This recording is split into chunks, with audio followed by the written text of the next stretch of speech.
She came as Director of Programs, Vice President of Programs, and in 2015 she was named Executive Director.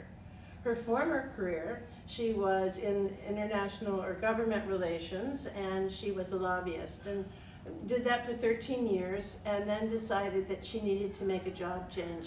She needed more meaning and purpose to her life. So we're so lucky that she chose to go into such an organization as the YWCA.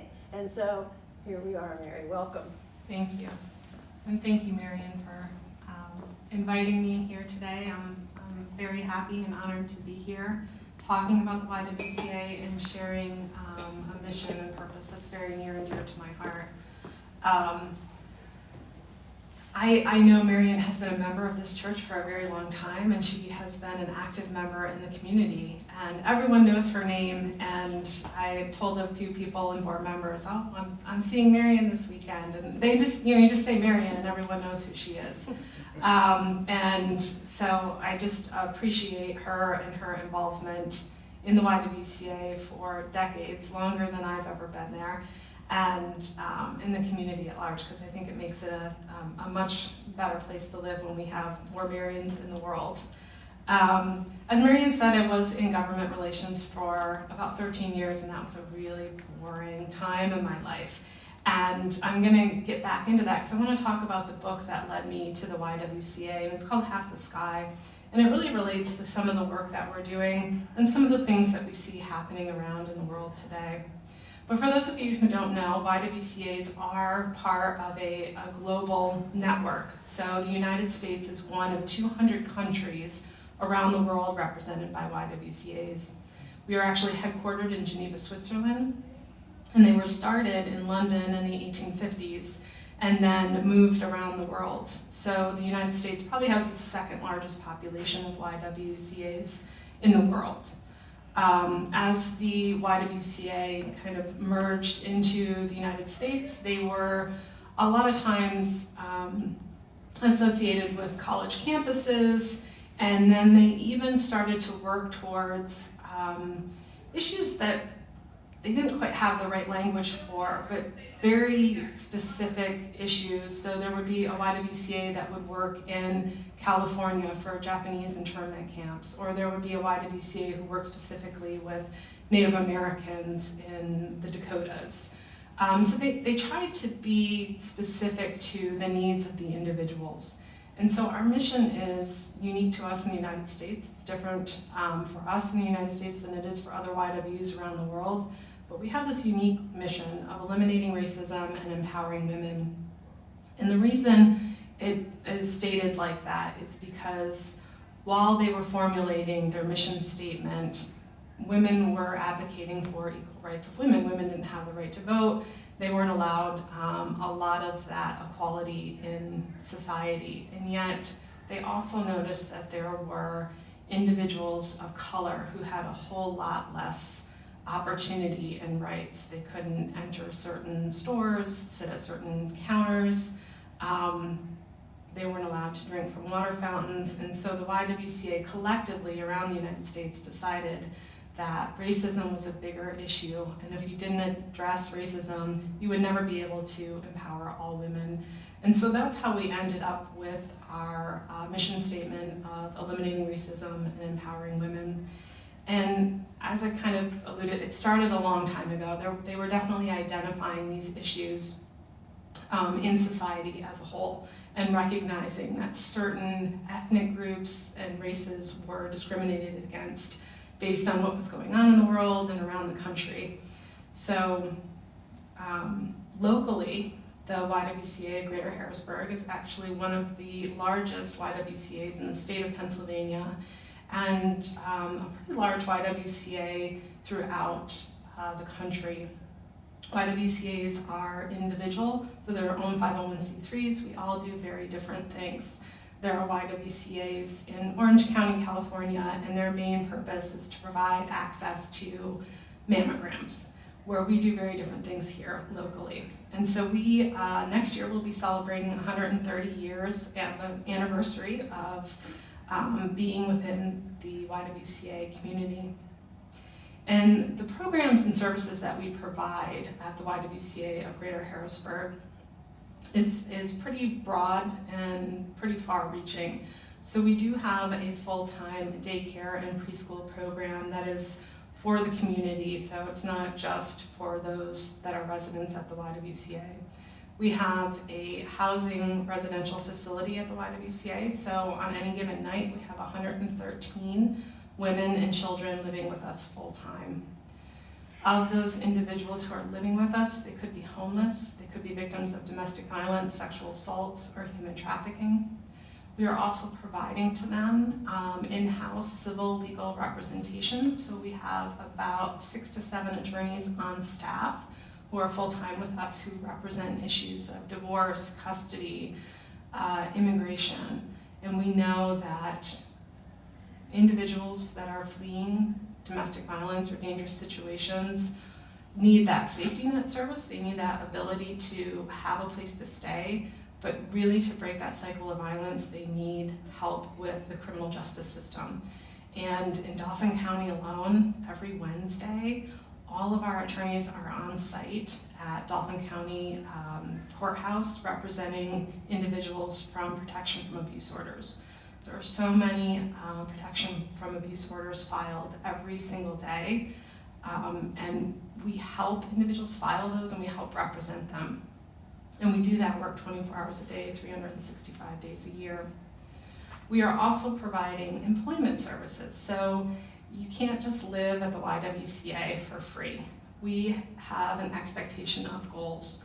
If you are willing to meet our goals and expectations, one of them is you have to obtain an income. You have to be self-sustaining in society and working towards a better you, basically. And so we do supported employment programs. We help individuals with their resumes and find jobs. We also run a local Dress for Success program to help individuals have that professional attire, to have a good interview. There's higher success rate when you make a good first impression. And then we're also providing supervised visitation in-house, which is for individuals who have maybe lost custody of their children and they need to be supervised. The court has decided it is in their best interest to visit their child, but they must be supervised. So we do supervised visitation. And what a lot of people don't realize, because we have kind of a forward, outwardly women's purpose, is that we also serve a lot of men, and we are one of the biggest providers of veteran services in central Pennsylvania. So we're serving probably around 300 to 400 directly veterans, and a lot of them are men. And so we're helping them find jobs. We're also helping to house them within the community in community apartments and grants through our federal VA. This month in October is Domestic Violence Awareness Month. And so we have historically been out in the community talking about issues and how domestic violence affects the community. And what we want people to know is that domestic violence isn't just something that is perpetrated against the victim and it's an isolated incident. It has far-reaching consequences into the community, including job loss, absenteeism, creates a huge burden on our healthcare system as individuals present in emergency rooms for physical injuries and ailments. We know that our criminal justice system is burdened by this as well because they have investigations. The law enforcement who comes to investigate or gets called out to a house, those are very volatile and dangerous situations. They're very highly emotionally charged. We also know that children who experience or witness violence have a higher grade to either perpetuate that violence again as adults or be re-victimized. So we started partnering a couple years ago during the pandemic when we really couldn't gather as much to bring awareness to a global movement called the Week Without Violence campaign, and that's been happening all week long. And we partner with YWCAs around the world and across the country to bring awareness to gender-based violence. And so when I'm usually out in the community and I'm talking about the things that the YWCA does, it's mostly related to domestic violence, human trafficking, and sexual assault. Around the world, though, we see gender-based violence in just about every corner of the world. And one thing that we see today that I think we can all relate to, that we've seen in the news, is the Palestine and Israeli conflict going on, with so many people taken hostage. And that really brings me back to how I came to the YWCA, was because I read this book called Half the Sky.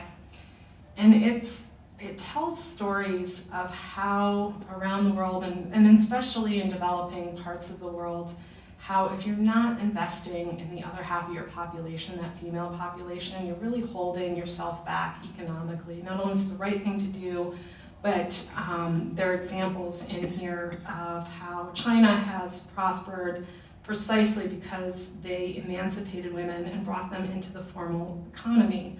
Unleashing that process globally is not only the right thing to do, it is also the best strategy for fighting poverty. So there's a number of stories. This is a wonderful book, but it is not a light read. And so as I was reading this book, I was really taken with it, and taken with even a sense of gratitude of how fortunate I am to be born in the United States, to have that equal opportunity and safety, and never have to worry. I mean, certainly there are issues in our own country, but not living in conflict zone. And so hearing these stories and how these women were resilient, and it just took a little bit to lift them up or lift them out of poverty. But one of the stories in this book that was really was hard to read was about the Congo in Africa. And the Congo is the world capital of rape, and it is considered too risky in firefights with other gunmen. So instead, soldiers assault civilians. They discovered that the most cost-effective way to terrorize civilian populations is to conduct rape with stunning brutality. They go on to say, because it is a very hard read, Major General Patrick Cameron, a former United Nations force commander, spoke of the spread of rape as a war tactic and said something very haunting. It has probably become more dangerous to be a woman than a soldier in an armed conflict, which brought me to the harsh realization of all the women and children who were taken hostage in Israel recently, knowing the fate that they are probably facing, knowing how gender-based violence is very real, and women are used as weapons of warfare to terrorize and shame countries. And so I unfortunately don't have a solution, but I don't think it's something that's widely talked about. We feel sorry for the people that are taken hostage, and wasn't it awful? But I believe that there was a tactical reason that they targeted women and children, and it really does tear apart families and create so many ripple effects into the community by doing so. And I think they knew exactly what they were doing and who they were targeting by doing that.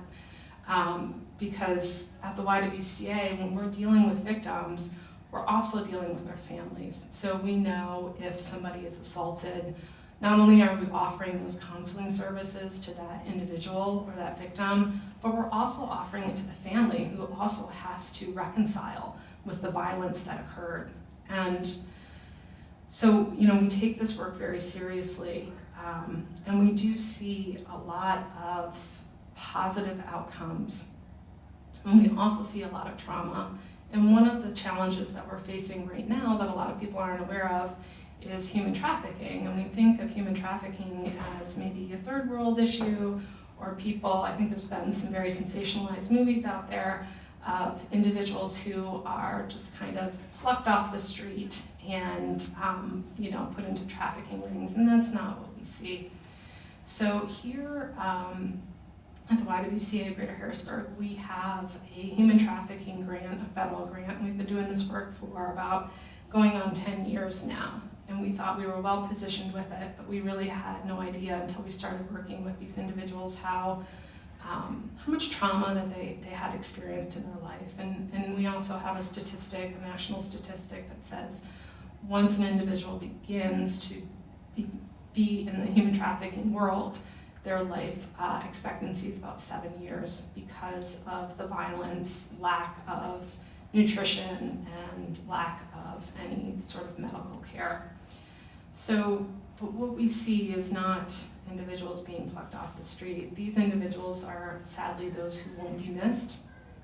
They don't have clean hands, we like to say. They were at-risk youth. They don't have a good, strong family structure. They may have addiction, and they're being easily controlled and manipulated by their perpetrators. And then they are trafficked throughout the area. And locally, since beginning our human trafficking work, we've served about 500 trafficking victims, and we work closely with law enforcement and the FBI. And the narrative of human trafficking and even prostitution has changed, where there was a time in our world where the victim was the one arrested and charged. And we've been working with law enforcement for quite a few years now, doing a lot of training and education, and we're now in lockstep and really appreciate all the work that they do, because they are the first response in these situations, and they are the ones that are in the most dangerous situations. But they understand that these individuals are victims, and they are not the ones perpetrating the crime. And so you may have seen locally there was a human trafficking bust in Cumberland County that I think there were 10 massage parlors that were shut down because of human trafficking. And so we will be reached out from law enforcement to be a part of that. So when they identify victims, they will call us, or they'll even tell us ahead of time and say, hey, we are going to be doing what we believe is a human trafficking bust. Do you have rooms available? Can you send an advocate out? We want you to help talk to these individuals so they understand that you're there to help them. And we are. Yes, absolutely, 24 hours a day, 365 days a year. And we did have a piece of that Cumberland County situation in helping law enforcement with victims at that time.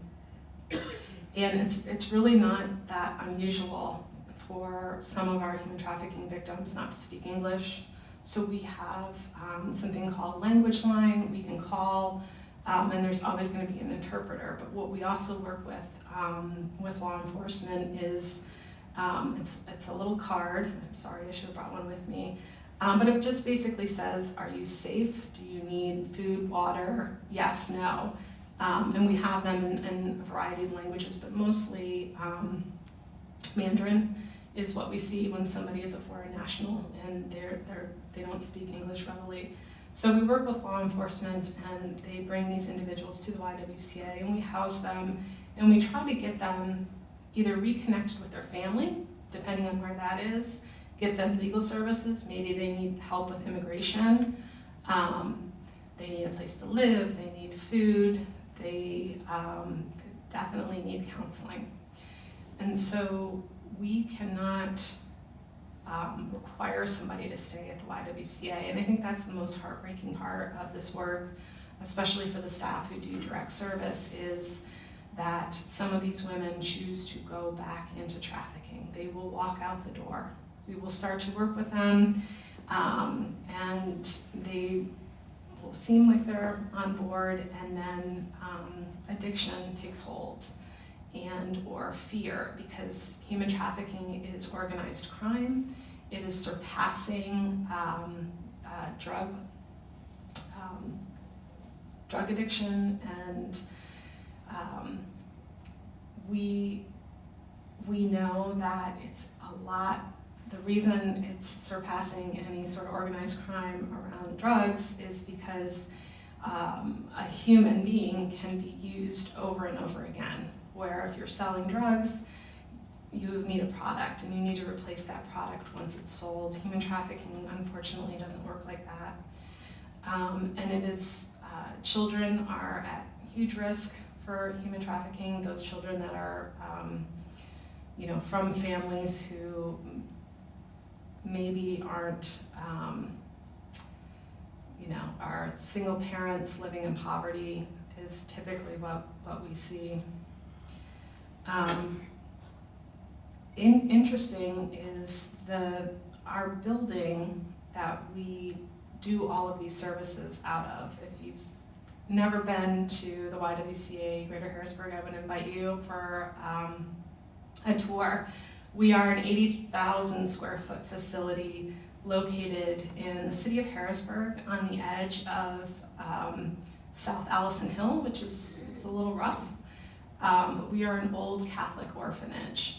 And the orphanage was originally somebody's house, a Civil War colonel. He was the Postmaster General of Harrisburg. He started to build the house, and then he sold it 10 years later to the Catholic diocese, who ran an orphanage from about 1870 to 1970. And then we took over the building in the late 90s. We renovated it, we added on. The Alexanders were a big part of that. And so it has allowed us to serve all of these individuals. And we're having a touch point with about 35,000 individuals every single year. We're providing a lot of direct service, but then we're also doing a lot of things like this in the community, not only with faith-based organizations, but we're in schools. We do a lot of prevention education in schools and try to get kids at a young age to understand what a healthy relationship is, how not to be victimized. And we are also working with hospital systems to recognize when they see a victim that's presented. Sometimes it's pretty obvious when you see a domestic violence victim come in. They have physical injuries, they're there for those reasons, but it's really not as obvious when you see a human trafficking victim come in. And I've had a nurse at UPMC tell me that she wished she had had our human trafficking training a few months prior, when she saw a man bring in 2 young women and he did not want to leave their side. So we talk about strategies and ways that nurses can say, hey, I gotta take her for a test, and you can't be in the room because it's radiation, they need an x-ray for this thing. So we, part of that prevention education is teaching people within the hospital system how to kind of separate those individuals so that we can get who we think might be a potential victim alone and talk to them and make sure that they are safe. And we've had, a very great working relationship with law enforcement as well for those services. And then once we can get them into our services and they are successful, as I talked about, there are so many other holistic services that we can help them with, whether it's childcare, getting connected with benefits, getting them a job, helping them within the community. And then we work with so many other nonprofits in the community. Central Pennsylvania Food Bank, for one, we work with them in order to have an in-house food bank, because all of our residents actually have their own kitchens, and we expect them to be able to live like a normal life. They need to be able to cook for themselves, do their own laundry and clean, and so we have all these goals and expectations that may seem very simple, but it is really about structure and making sure that day to day they are getting the help they need, and it can be something as simple as helping them create a daily chore list, and then we're moving them slowly into getting a job, working on their budget. What school are your children going to go to? How do you enroll them in school? Would you like to be enrolled in school? So we're working through all of those issues, and you can live with us. Up to 2 years is a standard time, And then, we're always willing to bend the rules a little when individuals need a little extra help, or maybe their apartment isn't quite ready. So that is everything the YWCA is kind of working on in a nutshell. Are there questions, comments? One of the things I wanted to tell you is that in the celebration of our 300th anniversary, our church has decided to sponsor a tiny home in the Veterans Village. And so we're in the process of raising $50,000 to name that home for Dairy Church. So, and that your office, I mean, all the things that are happening with the veterans are right there based in your facility, so.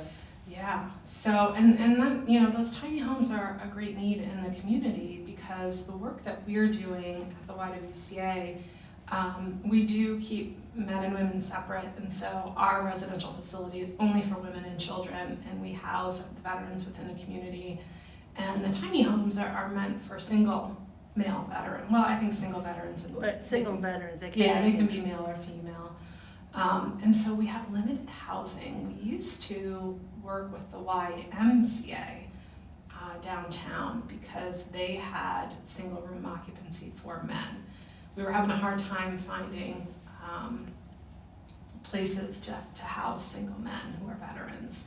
And so we were working with the YMCA for a while, and they have some future plans to do something else. So that's, our role is to assess the veteran, do an intake, see what their needs are, help them find that job, and then help them get them housed. So we will be working kind of hand in hand with the tiny home. I'm not sure if they have a name. VOPA, Veterans Outreach, Pennsylvania. Yeah, is that what they're gonna call did you have a question? Yeah, you'd made a comment about Mandarin as being the common, language for that card? Mm-hmm. Mandarin is like so far off my charts of the languages that would need to be addressed. Is it really an Oriental primary problem? I don't understand. Yeah, I mean, if they're not domestic American,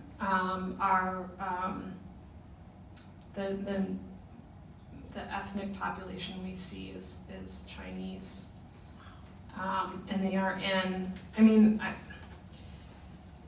think it used to be a stereotype that Asian nail salon or massage parlors were either labor trafficking or sex trafficking.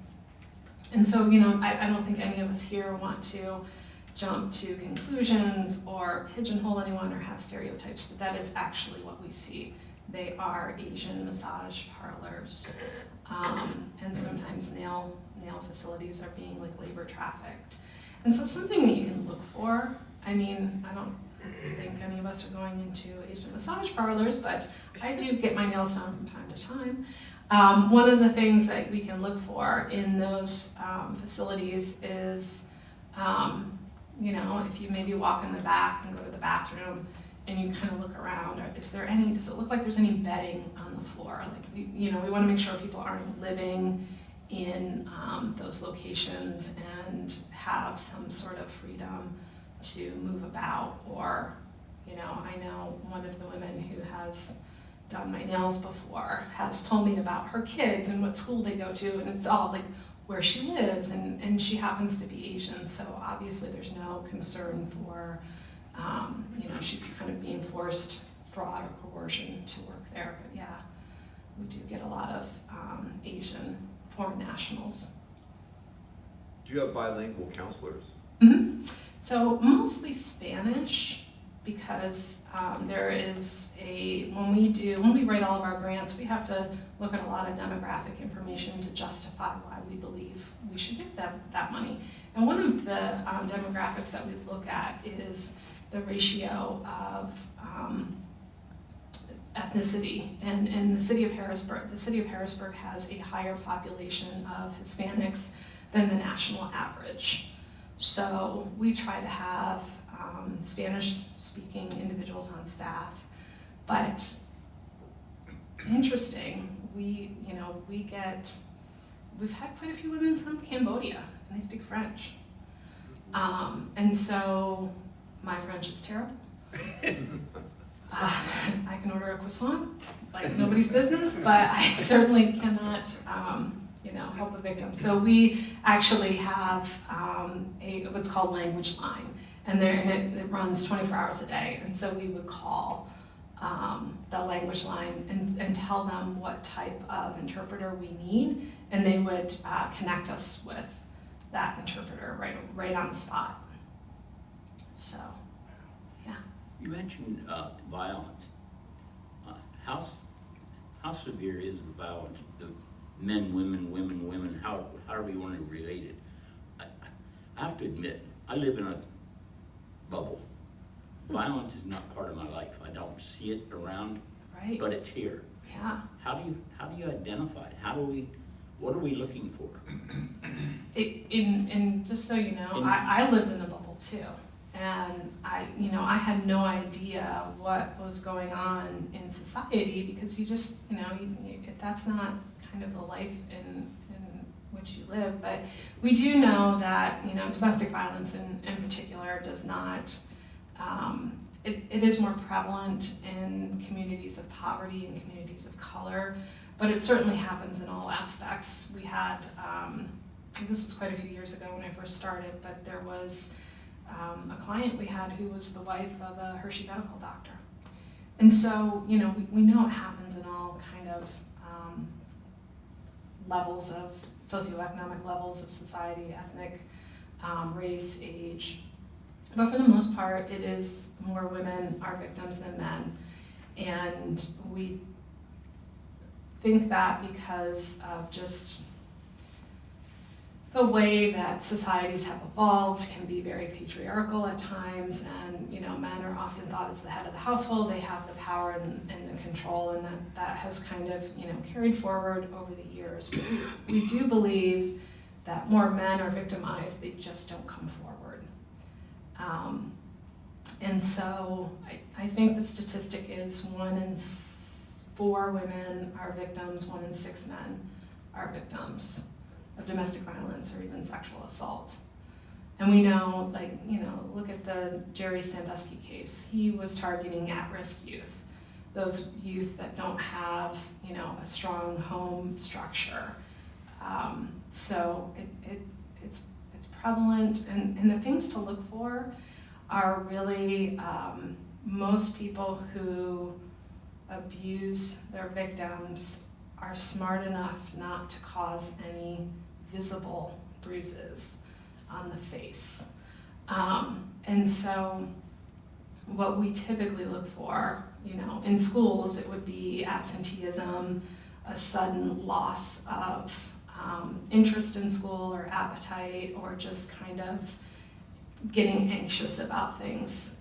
And then I think a lot of that is still similar in the workplace. If you saw somebody who was like, I can't be I can't stay late, I have to be home right away. If I don't, I have to get home. So it's that kind of elevated anxiety of, be watchful. I mean, they could just, sometimes I'm anxious because my dog needs to get out. But recognizing a pattern in that individual, and there is nothing ever wrong with asking somebody if they're safe at home. And so we tend to think that's not my business, I don't want to embarrass them. And then the response that you will likely get is everything's fine.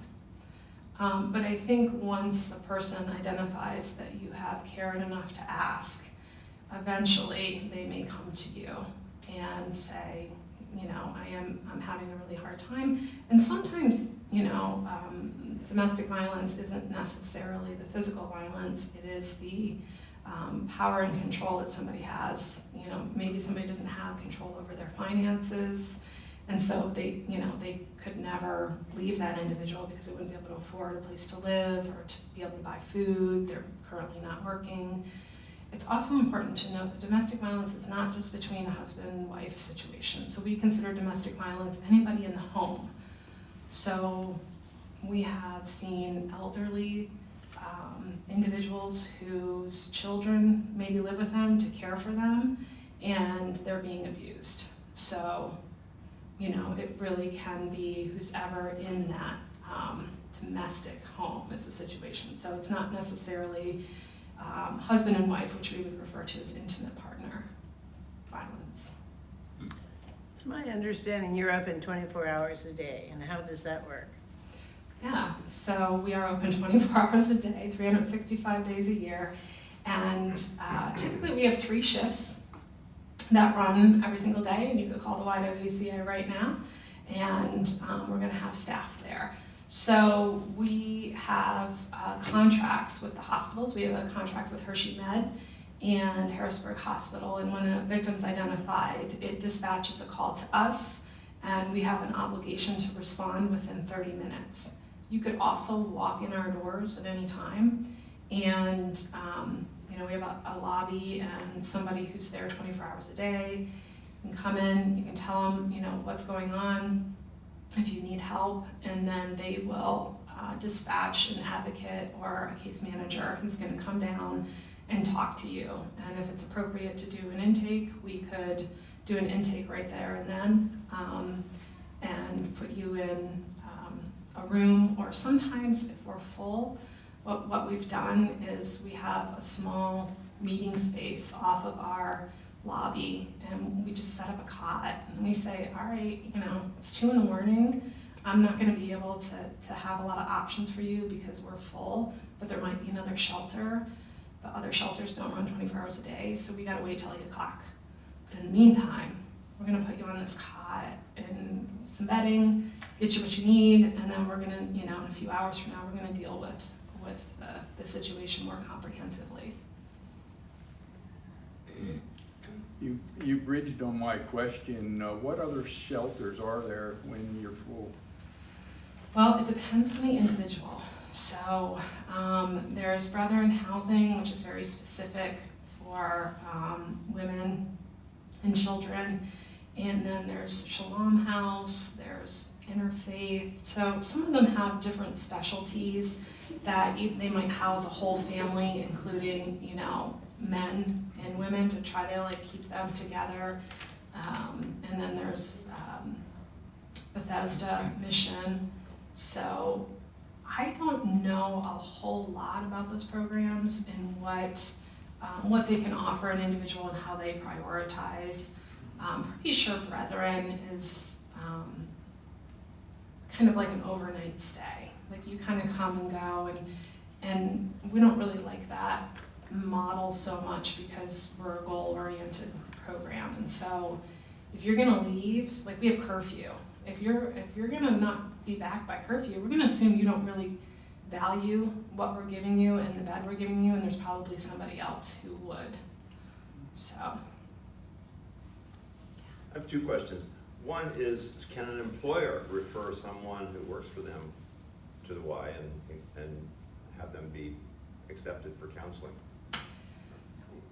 Not You can. Apart from housing, perhaps. Yes, yeah. We just do straight up counseling, and so here's the difference. You can give that individual the resource. You could call me and I could say, okay, here's everything that we can offer. Here's, you know, a spot and counseling, and I've had plenty of businesses and people I've connected with over the years do that. But I need the victim to call and make that decision. So, Sure. So that's kind of the caveat to that. But sometimes it helps when somebody else calls on their behalf and then you go to that person and you say, listen, I know the YWCA, I know what they do, and I kind of vetted this out, and here's what they could offer you, and maybe you should call this person. So that's one way to address that. Second question is about protection of the victims who are being sheltered with you. 25 years ago or so, there was a place here in Hershey that was a secret location for abused children, families, women and children who were being removed from an abusive home. And my wife was involved with it, as were a lot of people, but we weren't allowed to talk about it because we didn't want the abusers to show up. Yeah. How do you protect the people staying at the Y from being The perpetrators coming. The perpetrators just coming and hanging out and waiting for them to go out to do something and Yeah. further abusing them. So we are, we have a master kind of screen that has cameras all over the building. So everything is under lock and key. You can get to the vestibule on the inside, and then the front desk staff person's under bulletproof glass, essentially, and you can't get any farther. The elevator that takes you up has a special key, so that if somebody did, reach the front doors, they couldn't get to the elevator that takes you up to the residence wings. So everywhere I go, like when I'm walking around, there's either a fob system that clicks through, and there's always a camera everywhere. So we're monitoring that, but I will say, especially recently, when we were housing some human trafficking victims, their perpetrator came in bold as can be, right in the front door. I want to see him. And we called the police and told him he had to leave, and called the police, and the police chose to move those victims because they were deemed unsafe. But we do get perpetrators who sometimes come, ask questions, and we usually immediately notify the police that we saw this person. We also have had some of our own staff who have come forward to say that they're victims, or they're going through a divorce and it's gotten very volatile, and they have willingly given us a picture of their spouse that we can kind of post discreetly at the front desk to see if this person comes looking. And I would recommend that for any business who might identify one of their employees who comes forward and says, I'm a victim of domestic violence. It's not only about getting that individual help, it's about keeping your company safe. And you're going to want to keep your company safe by asking if they're willing to share a photograph of their perpetrator, so that you can keep that, you can know that you should never let that person in. So we have had some kind of scary situations over the years.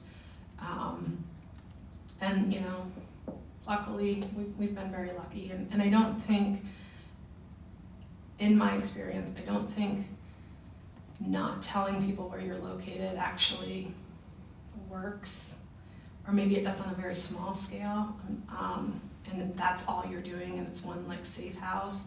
But for the size and scale the YWCA is, I know a few years ago we did have a trafficking victim who was kind of remanded into our custody, which probably shouldn't have happened, because we can't keep people. But the judge said, you're going to the YWCA, and the YWCA is located at 1101 Market Street, and so there's this public document of where the victim is going. And we kept catching this black SUV kind of coming through the parking lot, and then we try to get the license and share it with the police. So we do actually have a facility in Perry County that we've managed to keep pretty private, and we're not exposing that to a whole lot of people. So. We helped furnish it. Oh, did you? Can you break the mold? How do we stop all this? Good What's question. the secret? I think we're having a lot of success of people being willing to have these conversations. These are not pleasant conversations. A lot of people don't want to talk about violence, sexual violence at that. And so I think that the narrative, while I think everything happens incrementally and it's a slow process, I think we have definitely seen a change. the law enforcement, for example, you know, they're no longer arresting the prostitute. They're arresting the person who's paying for the sex. They're looking to break that cycle by breaking up that organized crime. And then there's groups like all of you that are willing to have this conversation, and a lot more people are willing to kind of come forward. There's not the same stigma that's associated with domestic violence and sexual assault like there used to be. There's a lot more, you know, sexual assault used to be rampant on college campuses in particular. And now there's, you know, almost every college has its own process and victim advocate on their campus now to deal with those situations. Does advertising help? By advertising, the exposure of the crime, letting people be aware, does news media help or hinder? I think it can help. You know, there's certain things that we can't talk about just to protect the confidentiality of the victim or an active case. So, you know, but I think it helps. I mean, and that's just my opinion, because for many years, you know, I feel like the YWCA kept a very low profile in order to protect the confidentiality of the work that we do and where we were located. And I'm not sure that served to help us, because I think the more people who know about us and know the work that we do, the more people who can say, hey, I know a place that can help you. So. Can you give us some idea of your financial model to handle all these programs, to maintain an 80,000 square foot building and so forth? Yeah. So I think we just finished our audit, and we're about an $8.2 million operating budget. And about 70% of our budget comes from government grants. So we have local, like city grants, state grants, county grants, but mostly federal grants. However, you know, again, that's only 70% of our budget. So we do other fundraising events. Our Week Without Violence campaign is, as well as an awareness campaign to talk about the work and the importance of awareness in the community. It's also, you know, a hope for fundraising to help bridge that gap. And then we've been very fortunate over the years to have some endowments. A number of years back, we were a recipient of a Mackenzie Scott grant. And the great thing I always say about that is that we weren't looking for that money. It just, you know, her people called my people, which is me, and you know, said that they had a donation for us. And it was $3 million, and we didn't have to hustle for that money like we normally do, which was really great. And we have another endowment. So, you know, we invest those, and then we take a percent of that. And then we look for other grants and foundation funds to continue to bridge that gap. And some of our programs, well, not a lot, bring in revenue. So like I said, this is a goal-oriented program. Once you get to a certain level, we do expect you to pay rent. It may only be $50 a month, depending on a sliding fee scale and how much money and where you're working and stuff like that. But there is a fee for service for some of the programs that we run as well. And it's a very old building, and it's very hard to maintain. Do you have, employers that you work with to find employment for these people while they're living at the Y? Yeah. Let me add a corollary to that. Are you working with the Road to Success program at the United Way? Yeah, we do work with the United Way. And we do have a list of employers. Since I don't do that direct work, I can't tell you who they are, but yeah, we do. And then, you know, there's a whole process sometimes in government work with, you know, how people are referred and how they're deemed eligible. And it's usually through, I don't know if you've ever heard of a career link. So every county kind of has a career link. And so there's kind of like a stepped process. And then, yeah, we have, I know Amazon, for instance, is a big employer. The only barrier with that is transportation. So. In terms of youth, trafficked youth, Yeah. I mean, how many, how extensive is that piece of your puzzle? You know, I would say the majority of our victims in trafficking are between the ages of like 20 and 35, maybe 45. And then anyone, so the difference with human trafficking is anyone, I think sometimes there's confusion between human trafficking and prostitution. And the definition of human trafficking is force, fraud, or coercion. However, if you are under 18 and someone is paying you, you can't consent. So you are automatically assumed, you fall under the definition of human trafficking, and whoever was paying for that service will be prosecuted under a human trafficking law. So we don't have a whole lot of youth. We did have a case about 4 years ago with 4 teenagers from Ohio who had been trafficked through the area. And we were able to reunite 2 of them with their families, and I think the other 2 were put into the juvenile justice system because they just were unwilling to cooperate. They were runaways, and I don't think their family wanted them back. And we have certain liabilities with people staying with us who are under 18 without a family. We would need, we would need consent of their guardian. And so there's a whole process, and when their guardian is unwilling to even have them, unfortunately, they have to go into a juvenile justice system because of that. So.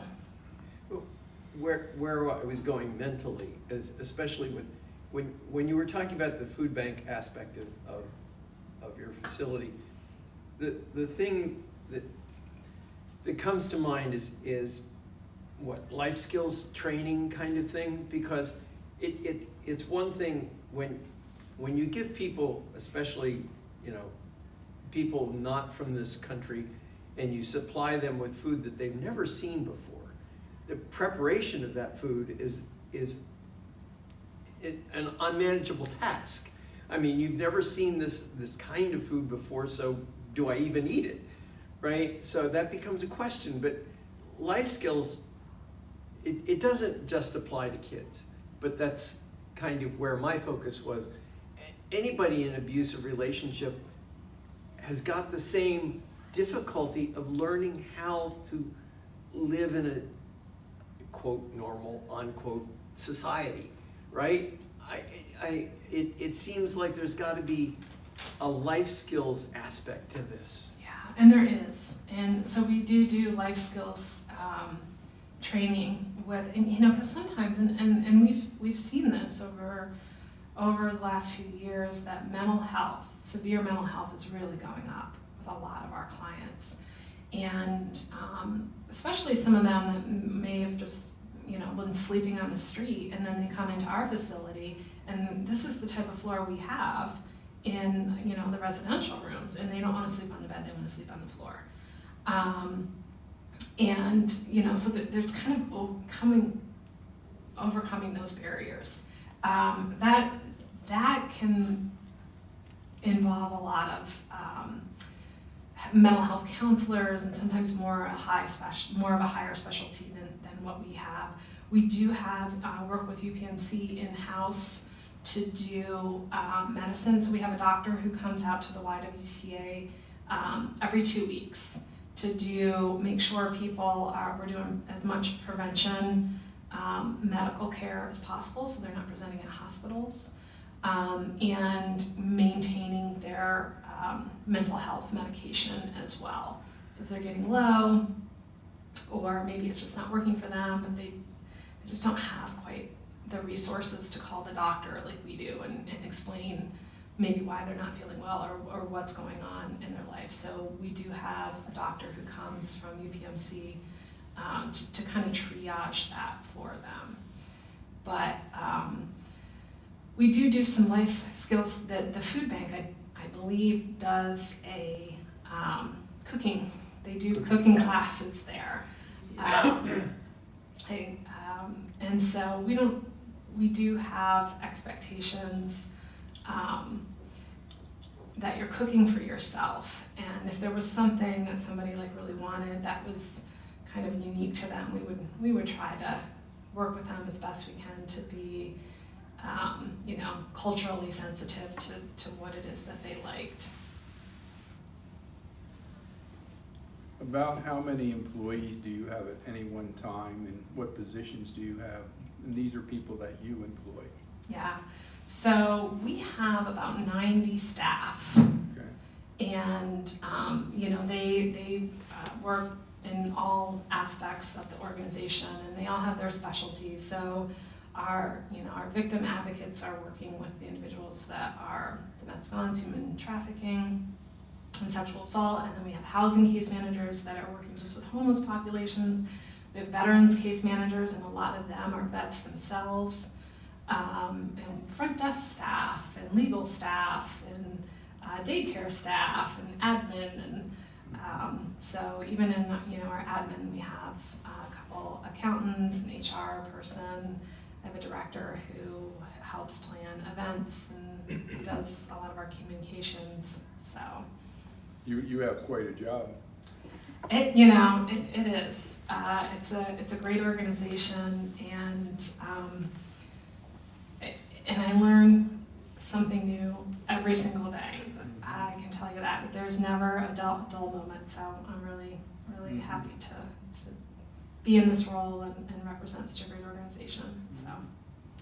Well, Mary, we are really thrilled that you were able to be with us today. And our mission committee, we've got to feel really good. We have all these members from the committee who have chosen the YWCA to receive the peacemaking offering. And what could be better than all the peacemaking that she has referred to that the Y continues to do every day. And I think we need to have the book and the author, and we should get members of the mission committee to read and discuss that. So how interesting.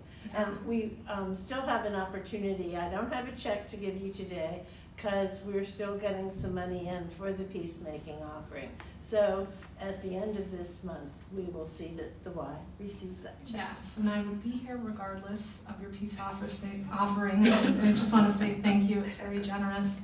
And you sincerely are all welcome anytime at the YWCA for a tour. It's one of my favorite things to do. And I was really nervous when you told me you planned for an hour. I was like, oh, I don't think I have an hour's worth of things to say. So thank you guys for making this really easy for me. Thank you.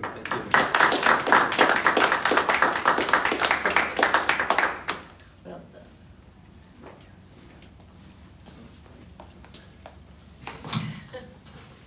All right. Keep on. That's just great.